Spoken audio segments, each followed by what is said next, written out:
Le journal Imboneza News a organisé ce 10 avril 2025 une formation à l'endroit de certains journalistes œuvrant au Burundi pour un renforcement de capacités à l'endroit de ces derniers afin d'éviter certains délits de presse souvent commis consciemment ou inconsciemment. Willy Nyonghuru, directeur de publication chez Imboneza News, dit que les œuvres médiatiques devraient être appuyées. Nous avons organisé cette formation dans le cadre de revoir le journalisme, le métier au quotidien. Aujourd'hui, nous avons appris ce que le consultant a appelé la désinformation, les informations et l'information malveillante. Dans tout ça, notre objectif, c'est de pouvoir aider nos confrères.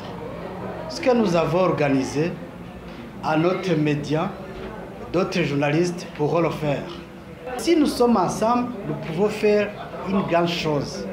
Dans ce sens, j'interpelle les partenaires qui aident les médias, le CNC, ministère, même les hautes autorités du pays, d'appuyer toujours les œuvres médiatiques. Il y a la plus-value. Donc, dans ce sens, nous sommes l'un des piliers de développement pour le pays.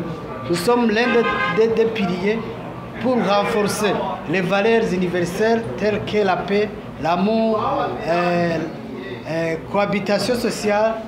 Et nous sommes en guide pour la bonne transformation sociale. Jacques Bukuru, journaliste chevronné en même état formateur, dit que les journalistes burundais doivent être attentifs par rapport au contenu qu'ils doivent diffuser. Avec l'éclatement du journaliste, avec la venue de l'Internet, le monde médiatique a accepté en son sein des amateurs totalement désarmés, non seulement sur les techniques de fact-checking, mais aussi sur les techniques de collecte de l'information, de traitement de l'information et de la diffusion de l'information. Donc nous devons, dans notre solidarité, nous apprendre mutuellement ces techniques de fact-checking et aussi, on peut apprendre sur le tas. L'important, c'est d'avoir de la passion pour le journalisme, mais aussi l'important, c'est de comprendre les missions du journaliste. Le journaliste, c'est un guide de la société qui donne une bonne information à la société pour qu'elle se forge son propre bien-être. Plus qu'hier, les journalistes burundais, à l'approche des élections, et pendant qu'au niveau de la région, il y a des violences, le journaliste burundais, il doit beaucoup plus qu'hier être plus attentif au contenu qu'il doit diffuser. Parce qu'avec le fake news, il y a la désinformation. Par erreur, il peut diffuser des contenus qui sont faux. Par volonté, il peut aussi diffuser des informations basées sur de fausses informations sur des faits qui ne sont pas réels, dans l'intention de nuire. Ça, c'est de la désinformation. La mésinformation, c'est quand il diffuse l'information par la méconnaissance des faits. Mais il y a aussi la malinformation. Il se base sur des faits réels, mais sans aucun intérêt public au niveau du contenu qu'il diffuse. Donc, beaucoup plus qu'hier, le journaliste burundais, il doit être attentif. C'est vrai, il doit y avoir de l'instantanéité au niveau de la diffusion de l'information, mais une instantanéité qui n'exonère pas le journaliste burundais de la rigueur au niveau de la vérification des faits.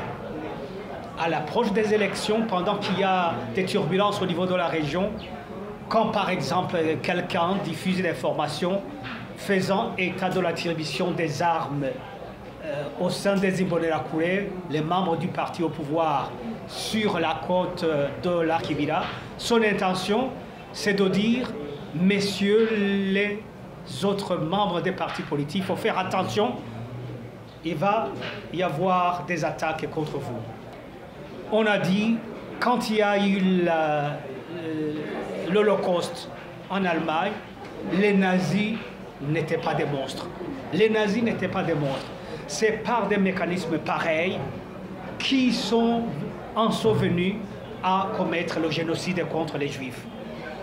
le génocide.